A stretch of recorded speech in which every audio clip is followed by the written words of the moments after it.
రమణమూర్తి గారు, మీరు ఇంతకుముందు వేదాలలో పశుమాంసం గురించి, బీఫ్ గురించి ఎవరెవరు ఏం మాట్లాడారని ముందు మాట్లాడినాం.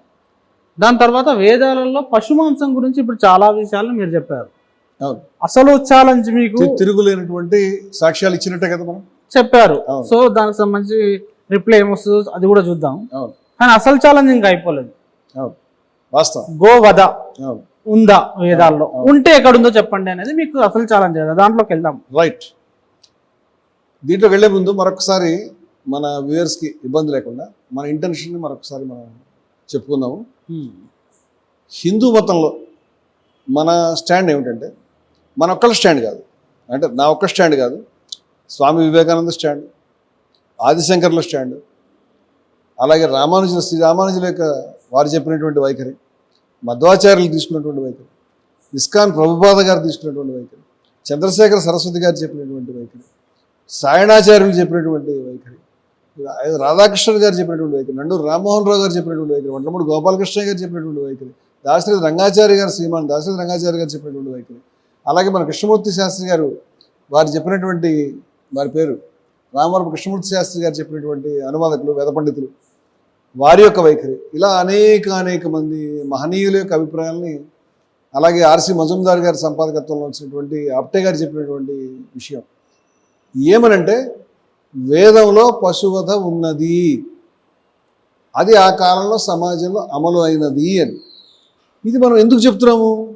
హిందూ మతాన్ని మనం తగ్గించాలని, లేకపోతే వాళ్ళని తప్పట్టాలని కాదు. ఎవరైతే నా ప్రాచీనులు, నా తాతగారు, నా పూర్వీకులు ఈ పశువధ చేశారో, ఏదైతే యజ్ఞం చేశారో, నా వరకు నాకు ఏమి ఇబ్బంది లేదు. అలా వాళ్ళని, నా ప్రాచీనులని, నా పూర్వీకులను చెప్పుకోవడానికి నేనేం మొహమాట పట్టలేదు.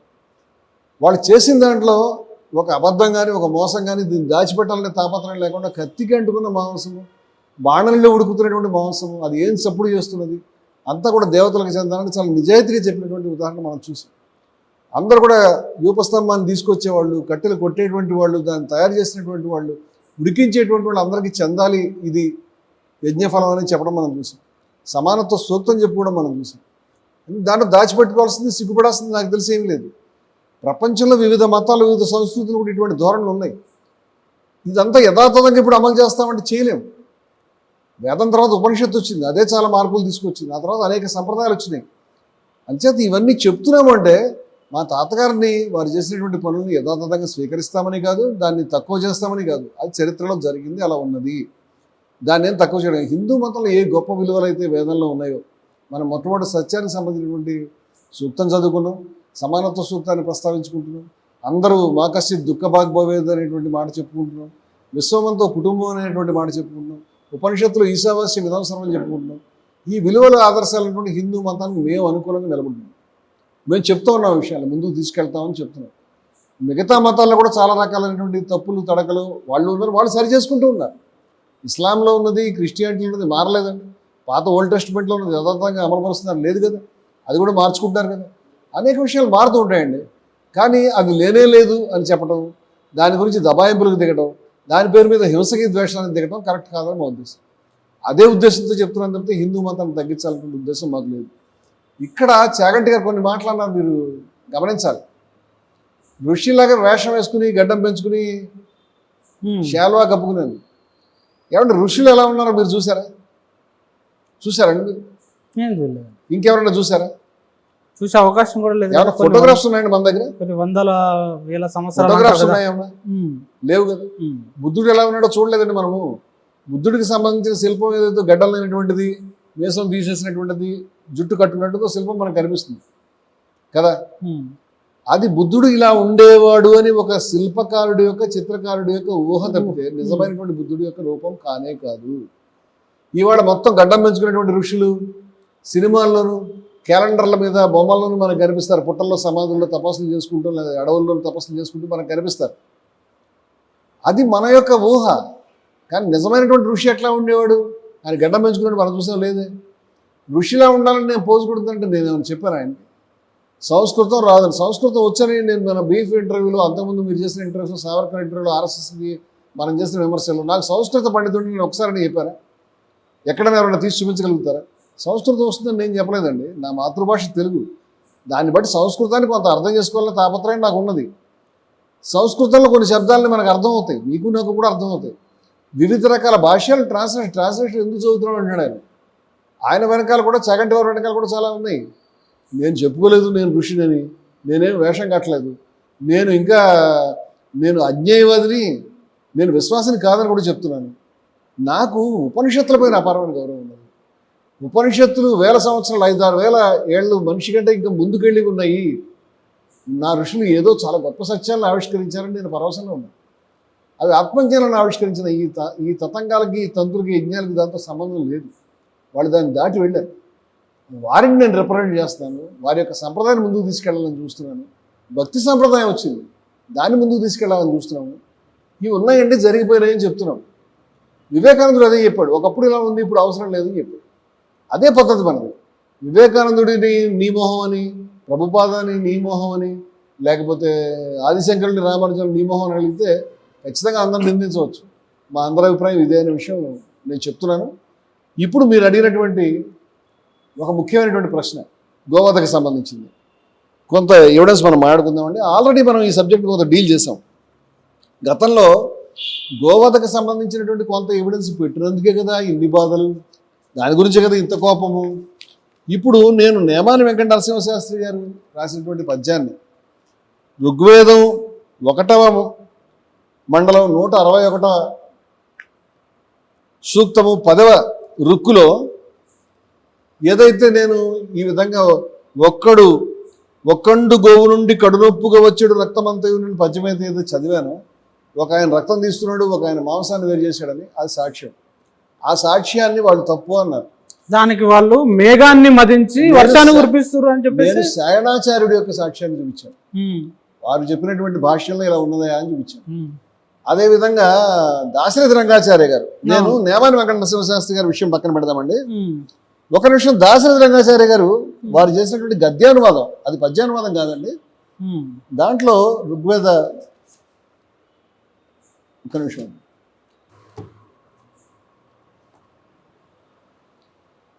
దీంట్లో 161 సంబంధించి దాశరథి రంగాచార్య గారు ఏం చెప్తున్నారనేది మనం ఒకసారి చూద్దామండి.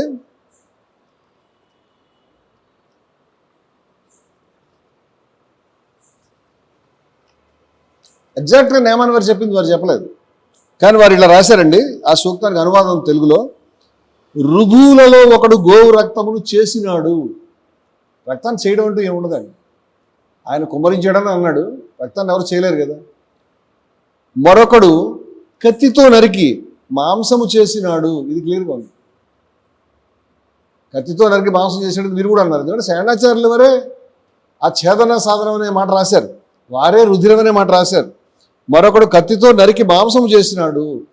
3వ వాడు మలమూత్రములు కల్పించినాడు. మూత్రముఖ్యములు వేరు చేశారని వారంటే కల్పించారని వీరు రాశారు. ఆ విధముగా ఒక ఆవును 4 ఆవులు చేసినారు. ఇక తల్లిదండ్రులు చేయవలసి ఏమున్నది. ఒక ఆవు 4 ఆవులు చేశారు అనేటువంటి అర్థం దాంట్లో లేదు.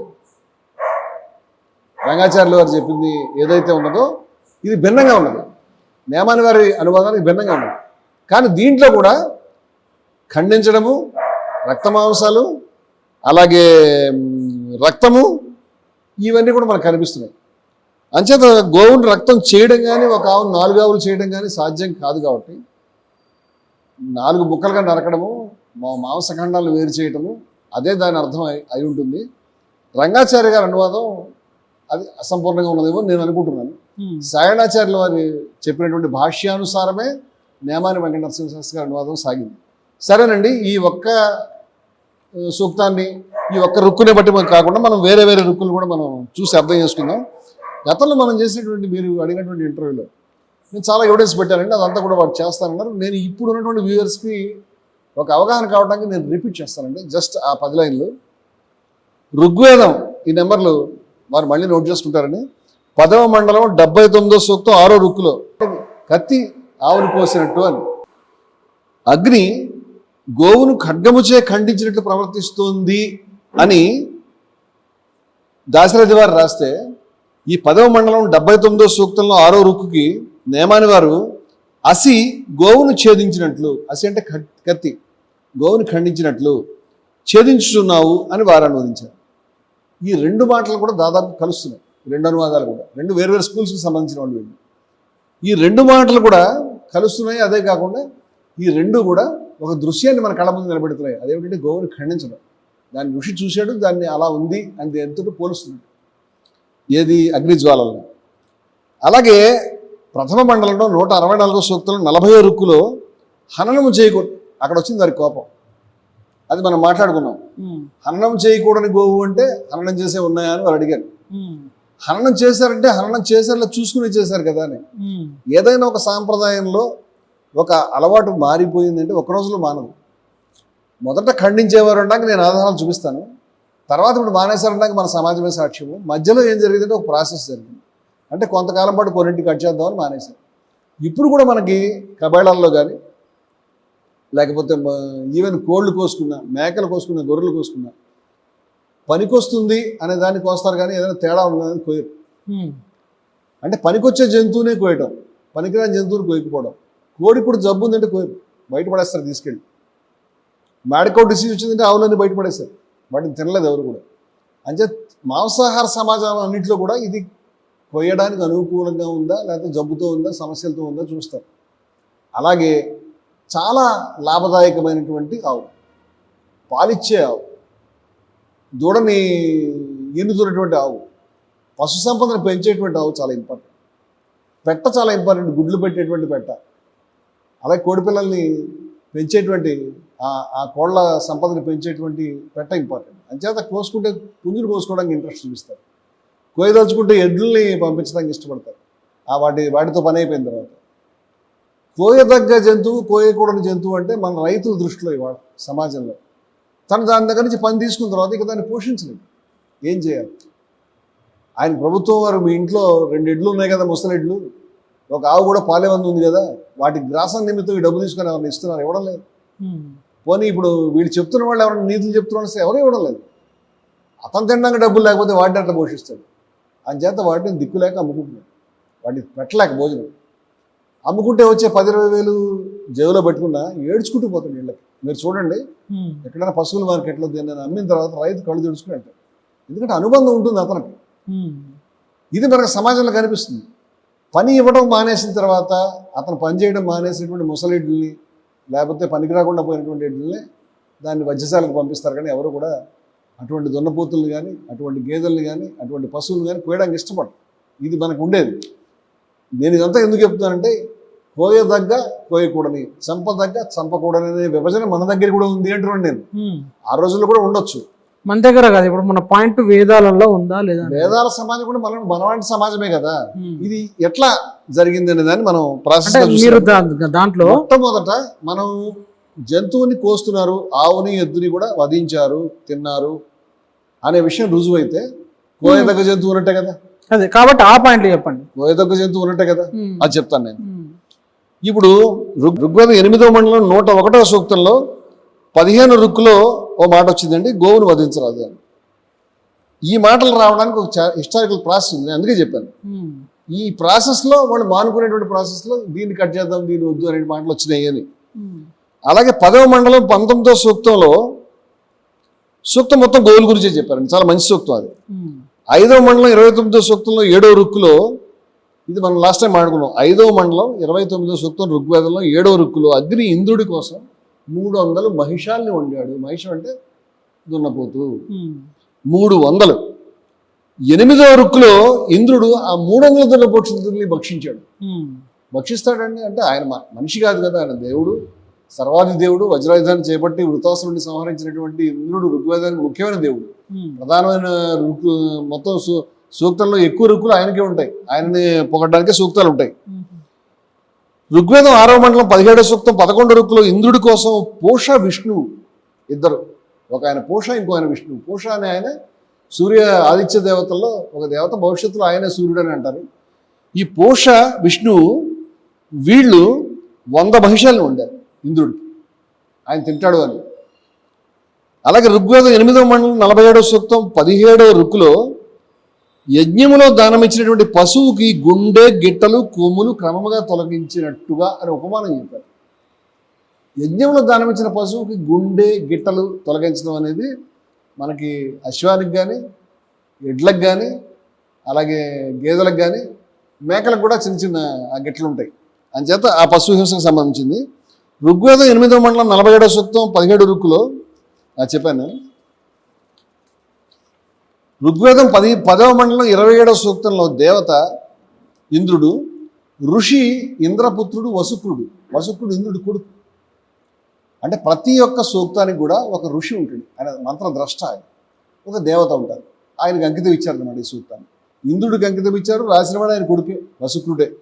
వసుక్రుడు ఏం చెప్తున్నాడంటే ఈ సూక్తం 2వ రుక్కులో వసుక్రుడు ఇంద్రుడి కొరకు బలిష్టమైన వృషభమును వండింతును అన్నాడు. ఎందుకంటే ఆయనకి చాలా ఇష్టం. వృషభం అంటే ఎద్దు. ఎద్దు అంటే మన భాషలో బీఫ్. ఆ వండిన తర్వాత వచ్చేటువంటి మాంసం బీఫే. సో ఇంద్రుడు బీఫ్ తినడానికి వాళ్ళ అబ్బాయే వండాడు, అది ఆయనే సాక్ష్యం చెప్పాడు, ఆయన ఋషి అనేది మనకు రికార్డ్ అయింది. అంచేత ఇంద్రుడు బీఫ్ ఈటర్ అనుకోవాలి.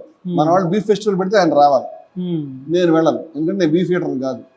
అది ఒక సంప్రదాయం, అది ఆయన ఛాయస్. అది అలాగే ఋగ్వేదం 10వ మండలం 28వ సూక్తం 3వ రుక్కులో వసుక్రుడు ఇంద్రుడిని ఉద్దేశించి చెప్తున్నాడు. వసుక్రుడు అంటే ఇంద్రుడి కొడుకు. ఏమని చెప్తున్నాడు ఇంద్రుడికి? యజమాని వృషభాన్ని వండుతాడు. యజమాని ఎవరు? యజ్ఞం చేస్తున్నాయని యజమాని అంటారు. యజ అనే మాట అక్కడి నుంచి వచ్చింది. యజమాని నీ గురించి వృషభాన్ని వండుతున్నాడు అంటే ఎడ్డుని వండుతున్నాడు అనేటువంటిది. ఎద్దుని వండుతున్నాడు అంటే ఎద్దుని నరికి యజ్ఞం చేస్తున్నాడు అని అర్థం. వండుతున్నాడు, తిను అని చెప్పాడు, తినమని రిక్వెస్ట్ చేస్తున్నాడు. ఆ సూక్తం అంతా కూడా అదే కనిపిస్తుంది మనకి. ఋగ్వేదం 10వ మండలం 86వ సూక్తం 14 రుక్కులో ఇంద్రుడి భార్య అంటారు. ఆయన ఇంద్రుడి భార్య పేరు ఇంద్రాణి. నా కొరకు ఇంద్రాణి యాజ్ఞికుల్ని ప్రోత్సహించింది. ఆయన భార్య వెళ్ళి అక్కడ యజ్ఞం చేసేవాళ్ళు ప్రోత్సహించింది. ఏమని? వండమని. వారు 15-20 ఆబోతులను వండినారు. ఆబోతు కూడా ఆవు ఫ్యామిలీకి సంబంధించినటువంటి వ్యవహారమే కదా. వాటిని తిందును, ఇంద్రుడు చెప్పుకుంటున్నాడు వెళ్తూ, నా గురించి 15-20 వండారు, వాటిని తిందును బలిసిపోవుదును, తిని నేను బలిసిపోతానని చెప్తున్నాడు. యాజ్ఞికులు నా 2 కుక్షులందు సోమము నింపుదురు. దాంతోపాటు సోమం మాదక పదార్థం, మన లిక్కర్ లాంటిది, దాన్ని పెట్టారు, బీఫ్ పెట్టారు, నేను వెళ్తాను, తింటాను, నేను హ్యాపీగా ఉంటాను ఆయన చెప్తూ వెళ్తున్నాడు. ఇంత స్పష్టంగా కూడా మనకి బీఫ్కి సంబంధించిన ఎగ్జాంపుల్ వచ్చింది. ఋగ్వేదం 10వ మండలం 89వ సూక్తం 14 రుక్కులో ఒక ఇంట్రెస్టింగ్ పాయింట్ ఉంది. అదేమిటంటే గోహత్య స్థానమున గోవులను వధించినట్లు అని ఒక సామెత చెప్పారు. గోహత్య స్థానం అనేది ఒకటి ఉంది. అంటే కబేళ అంటే ఏంటి? ఏమిటి? పశువులు వధించేది. ప్రతి ఊర్లో కూడా ఊరు బయట ఎక్కడొక్కడ వధించడమో ఏదో ప్లేస్లో వధించడం మనం చూస్తాం. ఇక్కడ గోవులను వధించడానికి రెగ్యులర్గా గోహత్య స్థలం. ఈ గోవులు వధించేదేనా, దానికి ఏమైనా వేరే అర్థాలు కూడా ఉంటాయి? అది వారు చెప్పాలి, వారి అడ్రస్. ఎందుకంటే అది గోవుల్ని వధించేదే అని ఇంతమంది ఎవరెవరు చెప్పారో వారి ఉదాహరణలు నేను చెప్పాను. వారు కరెక్ట్గా చెప్తున్నాను నేను అనుకుంటున్నాను. గోహత్య స్థలంలో గోవుల్ని వధించినట్లుగా అనేది గోహత్య స్థలం అనేది ఒకసారి అది ఇక్కడ ఉంది. మన పుస్తకాలు కూడా అన్ని ఉన్నాయి కాబట్టి 10వ మండలం 89వ సూక్తం 14వ రుక్కు అండి. కొత్త పుస్తకాలు తెచ్చామా? దాశరథి గారు నెక్స్ట్ ప్రింట్లో కొన్ని ఆడాను, ఫస్ట్లో లేకుండే. రైట్, లక్కీగా తెచ్చాం. ఇవి పాత పుస్తకాలు, దీంట్లో కొన్ని మిస్ అయ్యాడు. నేను ఆర్వీఆర్ గారి చేత విజయ విహారంలో మొత్తం వేదానికి ఆయన అనువాదానికి సమీక్ష చేయించాను. ఆర్వీఆర్ గారు చేశాడు, అది నేను పుస్తకం కూడా వేసాం మొన్న. దాంట్లోనే ఆయన కొన్ని సూక్తాలు అనువాదం చేయలేదు అనే విషయాన్ని రంగాచార్య గారు నాకు చెప్పాడు, కానీ దాంట్లో రాయలేదు. నేను రంగాచార్య గారు అడిగాను, పబ్లిషర్ తీసాడంటే చాలా ఇంపార్టెంట్ కదండి మీరు యాడ్ చేయాలని నేను అన్నాను. నేను చేయలేదు, నా వల్ల కాదు, నేను పెద్దవాడిని అయిపోయాను అని అన్నాడు. ఆ తర్వాత వచ్చిన ప్రింట్స్లో ఆ పార్ట్లు యాడ్ చేశాను. అందువల్ల మనకు అది ఉన్నది. పేజ్ నెంబర్ ఏంటండి? అది పేజ్ నెంబర్ 353 అండి. మనకి పేజ్ నెంబర్ ఇంపార్టెంట్ కాదు, సూక్తాలను రుక్కులే ఇంపార్టెంట్. చెప్పండి. సూక్తం ఏమిటో మరొకసారి నేను చెప్తున్నాను. 10వ మండలంలో 89వ సూక్తం, 10 అనేది చిట్ట చివరి మండలం అండి. 89వ సూక్తం 14వ రుక్కు. నీవు పాపులకు రాక్షసులను నరికిన నీ అస్త్రము ఏది? గోహత్య స్థానమున గోవులను వధించినట్లు నీ అస్త్రము తెగిన మిత్రద్వేషి రాక్షసులు నేల మీద పడి చావవలెను. నీ అస్త్రము తెగిన మిత్రద్వేషి. గోహత్య స్థానంలో గోవులు నరికితే గోవు ఎలా పడిపోతుందో కింద, నువ్వు ఆయుధం ఉపయోగించినప్పుడు నీ శత్రువు కూడా కింద పడి చచ్చిపోవాలి అంటున్నాడు. అంటే ఈ ఋషికి గోహత్య స్థానం అనేది ఉంది, అక్కడ గోవులు చంపుతారని తెలుసు, ఆ సమాజంలో ఉంది అని చెప్తున్నాడు నేను. ఋగ్వేద సమాజంలో అది కామన్ అన్నట్టుగా మాట్లాడుతున్నాడు ఆయన. అదేవిధంగా ఋగ్వేదం 10వ మండలం 91వ సూక్తం 14వ రుక్కులో ఇప్పుడు అశ్వమేధమున అగ్నికి అశ్వములు, బలిష్ట వృషభములు, పిరికి మేకలు ఆహుతిగా ఇవ్వబడును అని స్పష్టంగా రాశారు. ఇక్కడ మనం చూస్తే కనుక ప్రతి ఒక్క పశువుకి ఒక విశేషణం పెట్టారు. వృషభానికి బలిష్ట వృషభాలు, పిరికి మేకలు, మేకలకు పిరికి మేకలు. అంటే ఇవి ఇవి ఇవి చంపదగ్గమైన ఒపీనియన్ కూడా వచ్చినట్టు కనిపిస్తుంది కదా అంటాను నేను. చంపదగినమైనటువంటి దాంట్లో బలిష్ట వృషభాలను చంపుతారు బహుశా అని మనకు అర్థమవుతుంది అక్కడ బలి ఇవ్వడానికి. వృషభం అంటే గోసంతతికి సంబంధించిందే కదా. నేమాని వారు సైతం దీనికి ఏమని ట్రాన్స్లేషన్ చేశారంటే, ఏ అగ్నియందు సేచన సమర్థాశ్వములు వృషభములు స్వభావముచే వంద్యములకు మేషములు అని చెప్పారు. ఇవి దేవతార్థము పరిత్యజ్యములగుచు అశ్వమేధమునకు ఆహుతులగుచున్నవు అని రాశారు. ఇప్పుడు వాజసనేయి మాధ్యందిన శుక్ల యజుర్వేద సంహితలో 8వ అధ్యాయంలో మనం చూద్దామండి. చాలా ఇంపార్టెంట్ ఎవిడెన్స్ మనకు ఉన్నది. వాజసనేయి మాధ్యందిన శుక్ల యజుర్వేద సంహిత 8వ అధ్యాయంలో 28, 29 మంత్రాలు నేను చదువుతున్నానండి. అవి ఈ విధంగా ఉన్నాయి. యజ్ఞార్థము వధించిన గర్భిణీ గోవు యొక్క పిండమును అగ్నిలో వేయవలెను. ఇది బ్రాకెట్లో రాశారంటే ప్రాసెస్ అది. అంటే యజ్ఞం గురించి ఏ పశువునైతే వధించారో అది గర్భిణీ ఆవు, దాని కడుపులో పిండం ఉంది. ఒకటి అది ఆవు, 2 గర్భిణీ ఆవు, దాని కడుపులో పిండం ఉంది. ఈ పిండాన్ని అగ్నిలో వేయాలి. అది ఎలా వేయాలో చెప్పారండి. మాయ చుట్టిన 10 నెలల పిండము, అంటే అది 10 నెలల పిండం. అది మాయ అంటే గర్భంలో ఉన్నటువంటిది. కంపించవలను, అది వేస్తుంటే ఇట్లా ఇట్లా అవ్వాలి. వాయువు వలను సముద్ర తరంగం వలను కంపించవలను, దశమాస గర్భపిండము కంపించవలను అని రాశాడు.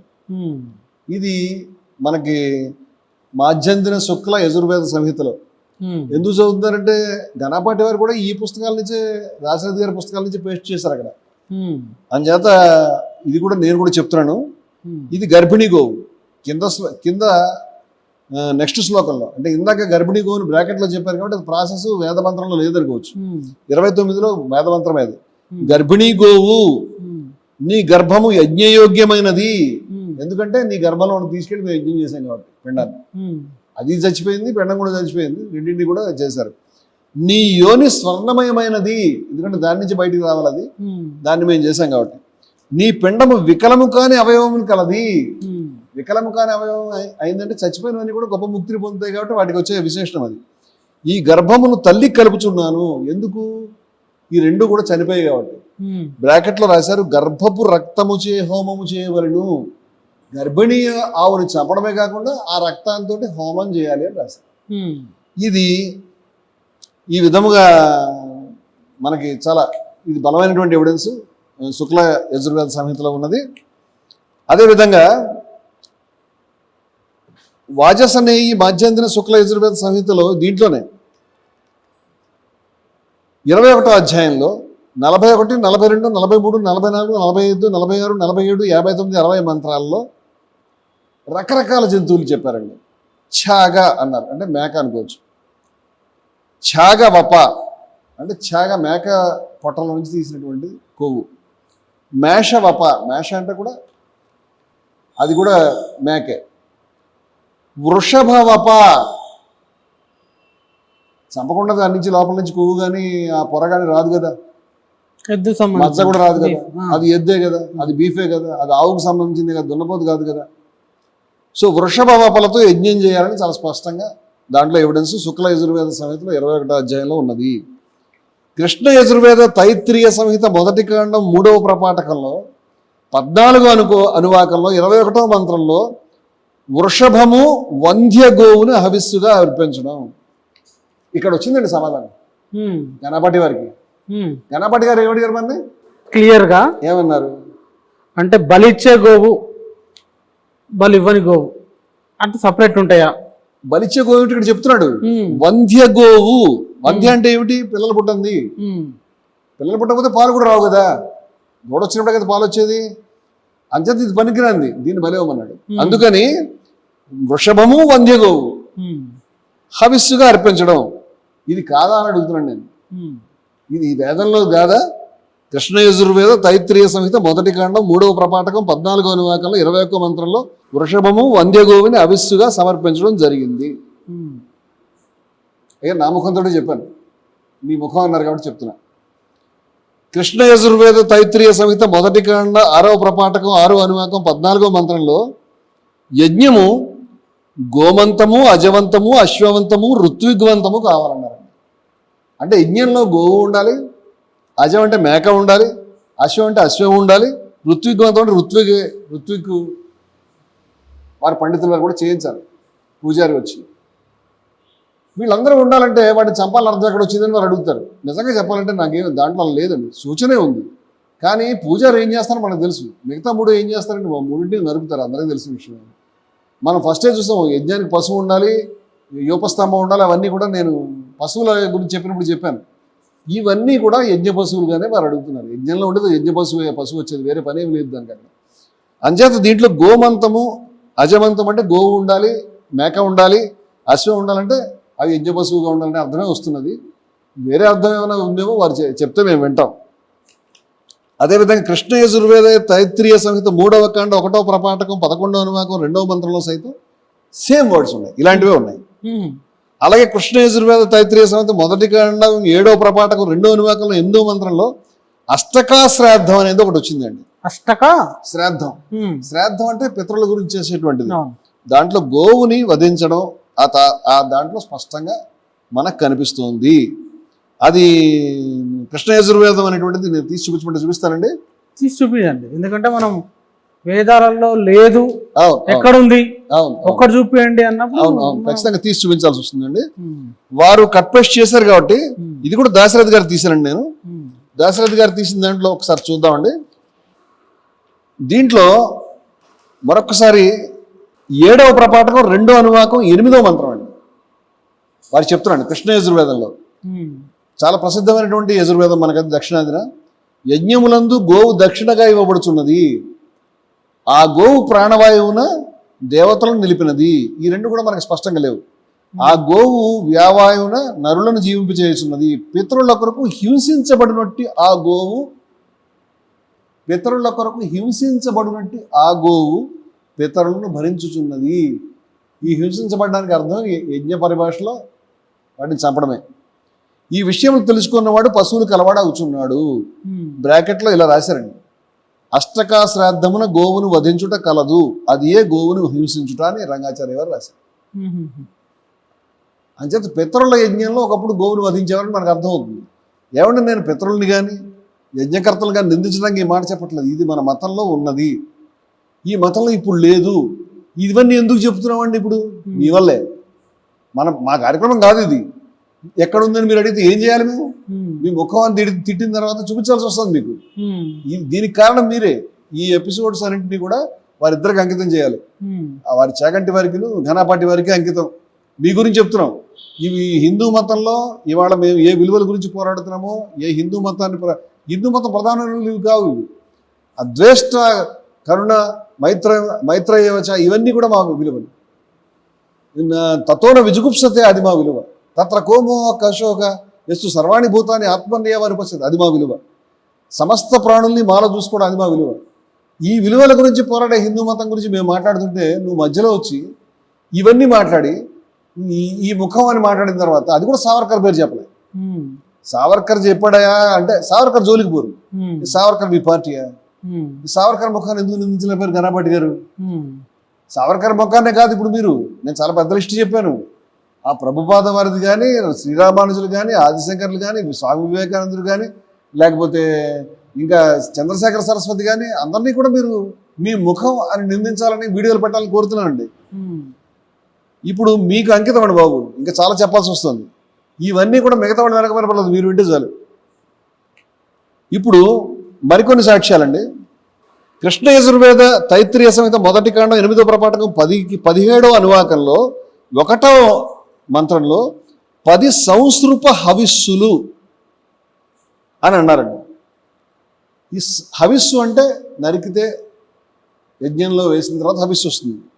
వాటిలో దూడలు, ఎద్దులు, ఆవులు అనేటువంటి లిస్టు ఉంది. ఈ 10 జంతువుల్లో కొన్ని దూడలు ఉన్నాయి, కొన్ని ఎద్దులు ఉన్నాయి, కొన్ని ఆవులు ఉన్నాయి. మరి ఇది సాక్ష్యం అవుతుందా కాదా అంటే ఎద్దుకు బదులు పువ్వు అని అర్థం వచ్చింది, పువ్వుకు బదులు కత్తి అని అర్థం వచ్చింది, కత్తికి బదులు అది నానా అర్థాల్లో అది కూడా ఉన్నదని మీరు వెళ్ళిపోతారంటే వెళ్ళిపోండి. కానీ ఒకటి కాదు, చాలా విషయాలు వివరంగా చెప్తున్నాం మేము. వీటన్నింటినీ కూడా మీరు తీసేస్తారంటే ఎందుకు తీయగలుగుతారని నేను అడుగుతున్నాను. అలాగే కృష్ణ యజుర్వేదీయ తైత్రీయ సంహిత 2వ కాండం 1వ ప్రపాఠకం 4వ అనువాదంలో 1 నుంచి 15 మంత్రాల్లో వృషభాలు దూడలు బలిగా ఎలా ఇస్తున్నారో స్పష్టంగా రాశారు. వారి గురించి నెంబర్ మళ్ళీ చెప్తున్నానండి. కృష్ణ యజుర్వేదీయ తైత్రీయ సంహిత 2వ కాండం 1వ ప్రపాఠకం 4వ అనువాకంలో 1 నుంచి 15 మంత్రాల్లో వృషభాలు దూడలు బలి ఉన్నది, మీరు చూడండి అని చెప్తున్నాను నేను. కృష్ణ యజుర్వేదీయ తైత్రీయ సంహిత 2వ కాండం 1వ ప్రపాఠకంలో 5వ అనువాకంలో, ఇందాక అనువాదం నెక్స్ట్ 1 నుంచి 9 దాకా 11, 12 మంత్రాల్లో ఆవులు వృషభాల బలి ప్రసక్తి ఉన్నది. 6వ అనువాకంలో అంటే 5 తర్వాత నెక్స్ట్ అనువాకంలో కూడా 1 నుంచి 16 మంత్రాల్లో సైతం పశువులు ఎద్దులు బలి వివరాలు ఉన్నాయి. 7వ అనువాకంలో 1 నుంచి 10 మంత్రాల్లో సైతం పశువుల ఎద్దుల బలి వివరాలు ఉన్నాయి. 8వ అనువాకంలో 1 నుంచి 16 మంత్రాల్లో సైతం పశువుల గుర్రాల ఆవుల బలి వివరాలు ఉన్నాయి. 9వ అనువాకంలో 1 నుంచి 8 మంత్రాల్లో సైతం ఆవుల పశువుల బలి వివరాలు ఉన్నాయి. అలాగే 10వ అనువాకంలో 1 నుంచి 3 మంత్రాల్లో అంటే 1, 2, 3 మంత్రాల్లో సైతం పశువుల గోమృగాలు అనే శబ్దం వాడారు, గోమృగాల బలి వివరాలు ఉన్నాయి.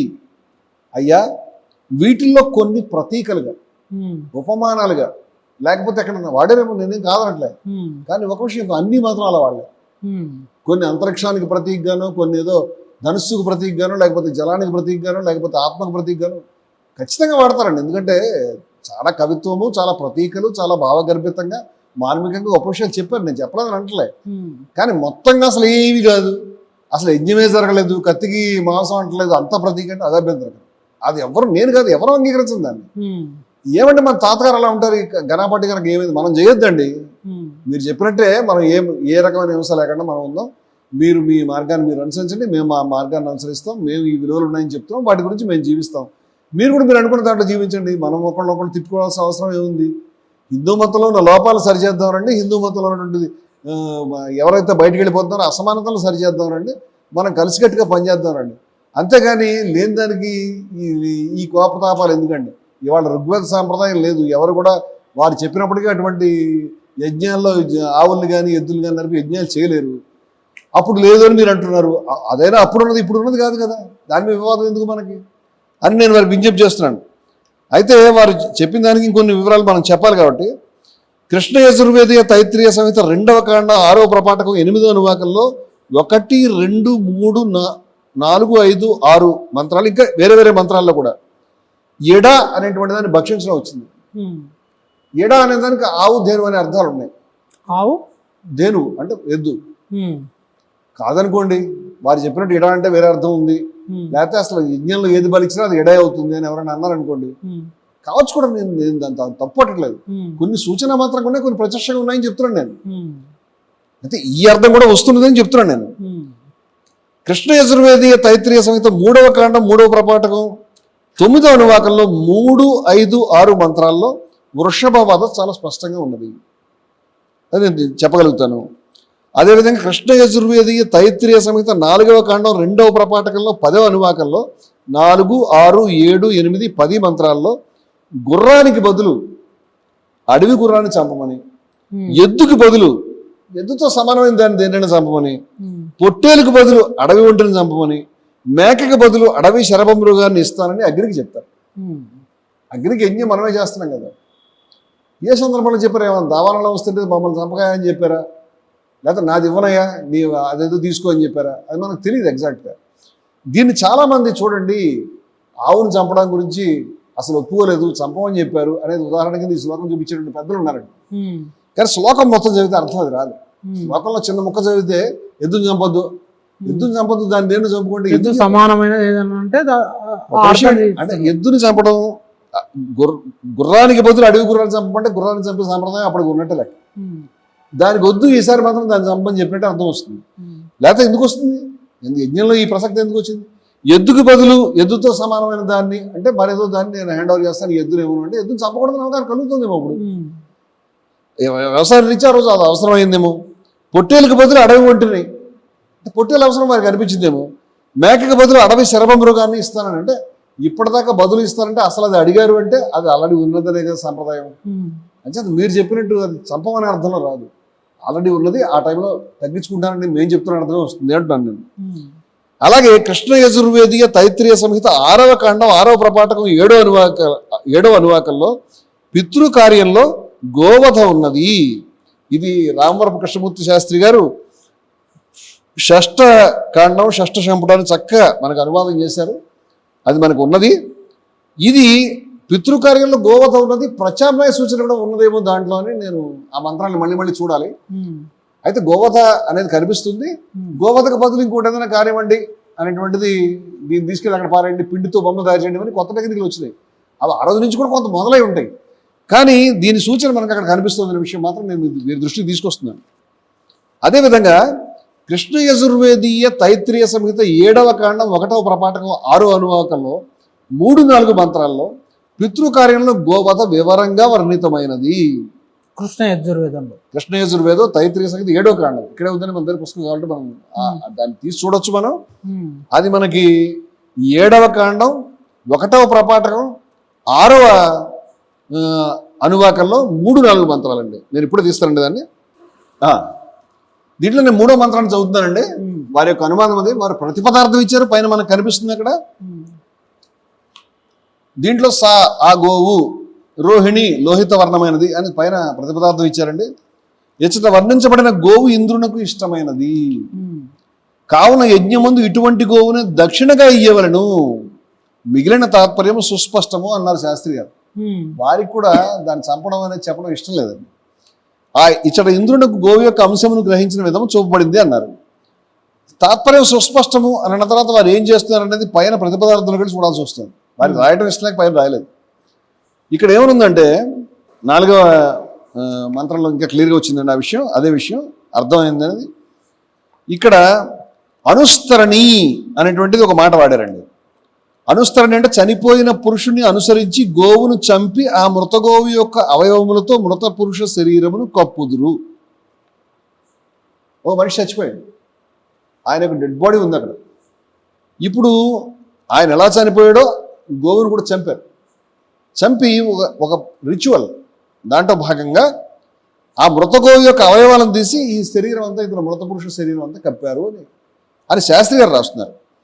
అలా చేస్తే అట్టి గోవుని అనుస్తరణి అంటారు, ఉత్త గోవుని కాదు. ఓ గోవుని అనుస్తరణి అనాలంటే ఆ గోవుని మృతుడు చచ్చిపోయినప్పుడు కట్ చేసి కప్పెట్టి దాని మాంసం, ఇది అనుస్తరణ అయింది. అనుస్తరణ అవ్వడానికి ప్రాసెస్ అది. జరాది యుక్తనుగా గోవును చేయవలను, ఆ విధంగా చేయుటచి అతనికి పరలోకమునందు 333 గోవులు లభించును. ఈ విధంగా చేస్తే ఆయన పైన గోవులు దొరుకుతాయట. ఆ గోవు పరలోకమునందు సంపన్నమగును. ఆ గోవు కూడా పైకి వెళ్తుంది, అక్కడ దానికి కూడా మంచిది. ఇది ఇంత వివరంగా రాసిన తర్వాత వారు ప్రతిపదార్థంలో ఆ గోవు దానానుస్తరణి విద్దులు ప్రాసంగికములు, యమునకు ఆ గోవు యొక్క అంశమును హరించు విధము చూపబడినది. ఇదంతా రాసిన తర్వాత తాత్పర్యం దగ్గర ఒకటే మాట రాశారు, తాత్పర్యం అర్థమునందే వివరించబడింది అని రాయడం ఇష్టం లేదు. గోవుని చంపడం, దాని పార్ట్స్ అన్ని కట్ చేయడం అనేది ప్రతిపదార్థంలో రాసి తాత్పర్యం రాయడానికి ఆయన ఫీల్ అయ్యారు. ఎందుకంటే ఆయన శాస్త్రి గారు ఇవాళ కాలం మనిషి, జరిగిన కార్యక్రమం 1000 సంవత్సరాల క్రితం. నేనేమంటానంటే మనకి ఇవాళ చాలా విషయాలు అలా ఎందుకంటే అని అనిపిస్తుంది. నేనేమంటే తాతగారు చేశారు, వారిని చేయనివ్వండి, మనం చేయొద్దు, మనకేమీ దాన్ని ఏం పెట్టుకోవద్దు. మేము మన ఇంటర్వ్యూలో మనం అన్నాం కదండి, గోవును జాతీయ జంతువుగా ప్రకటించండి. మనం అనుకున్నాం కదండి, గోవును జాతీయ జంతువుగా ప్రకటించండి, ఎవరు చంపకుండా చూడండి. ఎలా ఏదైతే రైతులు అమ్ముకోలేకపోతారో ఆ గోవుల గురించి మీరు డబ్బులతోటి చక్కటి శాలలు కట్టించండి. లేకపోతే మీ ఇంట్లో ఉన్నటువంటి 2 ఎద్దులు ఉన్నాయి, 2 ఆవులు ఉన్నాయి, అవి ఇవాళ ముసలి అయిపోయారని చెప్తే వాడికి పెన్షన్ మంజూరు చేయండి. అలా చేసిన తర్వాత మీరు గోవధను ఆపడానికి వీలవుతుంది. అది మనం చెప్పాం, పాలసీ తీసుకోండి. మనం చెప్పిన తర్వాత దాడులు చేయొద్దని చెప్పాం. ఇది తప్ప గోవును చంపమని అక్కడ చెప్పాము. మన హృదయం కూడా అక్కడే ఉన్నది, వారి హృదయం కూడా అక్కడే ఉన్నది. గణపాటి గారు బాధపడినా, చగంటి గారు బాధపడినా గోవుని చంపడం ఏంటనే విషయం మీద బాధపడుతున్నారు. నేనేమంటానంటే చరిత్రలో లేదా ఆర్యుల కాలంలో ఇది జరిగిందని చెప్పడానికి పెద్దలు చెప్తున్నారు, సాక్ష్యం కూడా బలంగా కనిపిస్తుంది అంటున్నాను నేను. అంచేత అనుస్తరణి గోవుకు సంబంధించి ఇంత స్పష్టమైనటువంటి అర్థాన్ని వారు చెప్పారనేది నేను చూపిస్తున్నాను. తర్వాత ఇప్పుడు ఒక అద్భుతమైనటువంటి ఒక సాక్ష్యం దొరుకుతుందండి. ఇది బృహదారణ్యక ఉపనిషత్తు. ఏంటంటే ఒకసారి మళ్ళీ బృహదారణ్యక ఉపనిషత్తు ఉపనిషత్తుల్లోకి అత్యంత ప్రాచీనమైనటువంటి అత్యంత గొప్ప ఉపనిషత్తు అండి. నాకు అయితే ఈ ఉపనిషత్తు ప్రాణం కంటే ఎక్కువ. ఈ ఉపనిషత్తుల్లో చాలా భాగం విసుగ్గాను, రిపీటెడ్గాను, లేకపోతే కర్మకాండాలకు సంబంధించి కూడా ఉన్నది, లేదని కాదు. కానీ అహం బ్రహ్మస్మి అనే వాక్యం ఇదే ఉపనిషత్తులో ఉన్నది. చాలా చాలా గొప్ప వాక్యాలు ఉన్నాయి, చాలా చాలా గొప్ప విషయాలు ఉన్నాయి, ప్రాచీనమైనవి. అయితే ఈ ఉపనిషత్తులో ఒక ఆశ్చర్యమైనటువంటి విషయం నేను మీకు చూపిస్తానండి. ఇది ఆ కాలంలో నమ్మకం కావచ్చండి వారికి. పిల్లలు పుట్టాలంటే ఏం చేయాలి అనే విషయం మీద నల్లటి కొడుకు పుట్టాలంటే ఏం చేయాలి? మీకు ఎవరైనా నల్లటి కొడుకు పుట్టాలని అనుకుంటారంటే అనుకునే వాళ్ళు ఉన్నారేమో. ఇంకా మనం తెల్లటి కొడుకు నుంచి మొదలు పెడతాం.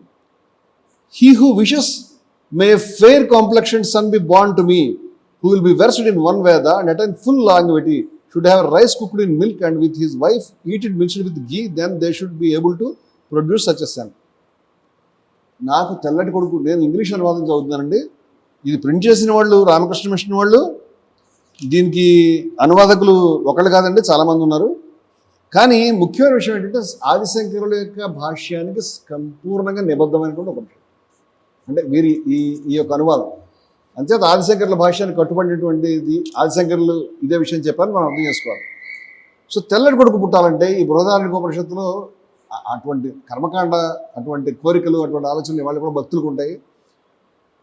కావాలంటే కనుక మీరు రైస్ని అంటే బియ్యాన్ని మనకి మిల్క్ పాలల్లో ఉడికించి ఆయన భార్యతో కలిసి తింటే అండ్ మిక్స్డ్ విత్ ఘీ, నెయ్యి కూడా వేసుకొని తింటే వాళ్ళకి తెల్లటి కొడుకు పుడతాడు అన్నారు.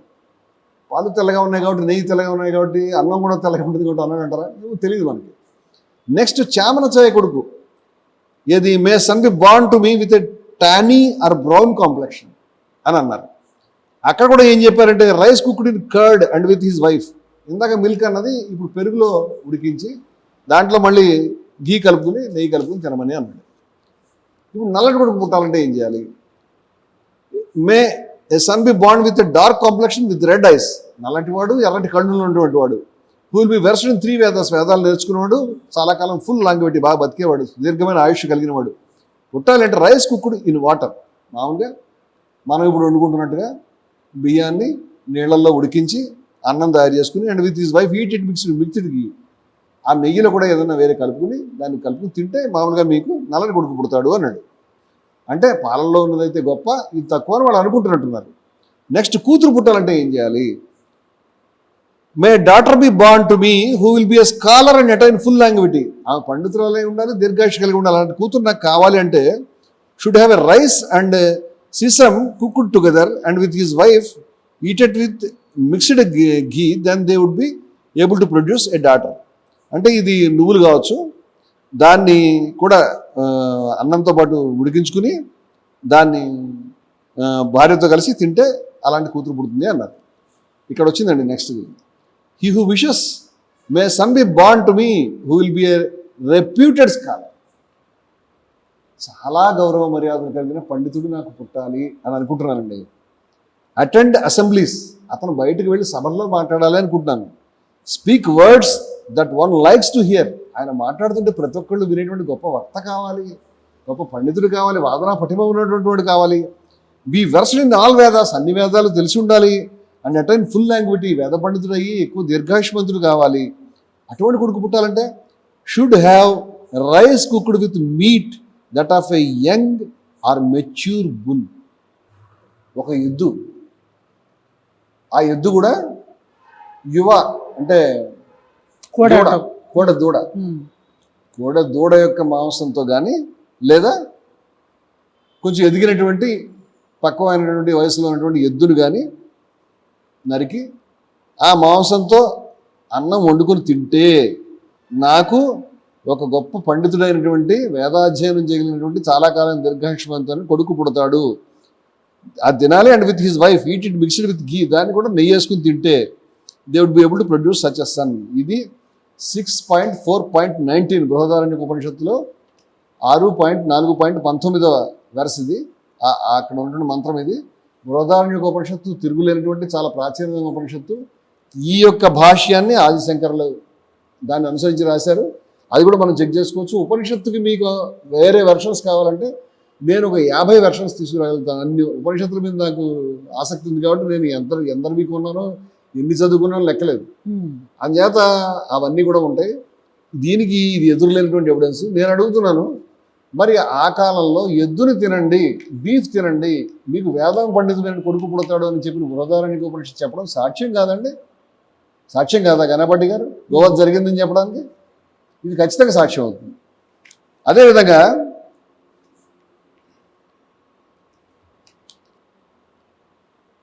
దీనికి వారు రాసిన మాంసౌదనం, మాంసంతో వండిన ఔక్షేణ అనే సంస్కృత శబ్దం వాడారు.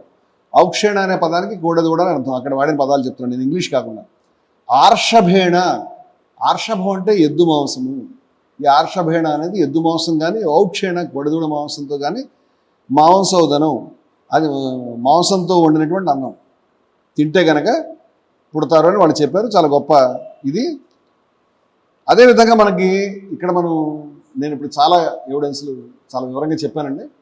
ఇంకొంచెం ఎక్కువ కావాలి అని వారు కనుక కోరుకుంటే నేను ఎక్కడొక దగ్గర ఆపుదామని, లేదండి శుభారంభం సరిపోదు, ఈ అఘాతాన్ని ఇంకా బంగాళాఖాతంలో పెంచుదామని వారు అనుకుంటే కనుక ఐతరేయ బ్రాహ్మణంలోకి, తైత్రీయ బ్రాహ్మణంలోకి, తర్వాత ఇంకా వేరే వేరే బ్రాహ్మణంలోకి వెళ్తే కథ చాలా చాలా గోపద బ్రాహ్మణంలోకి వెళ్తే చాలా పెద్ద కథ అవుతుంది.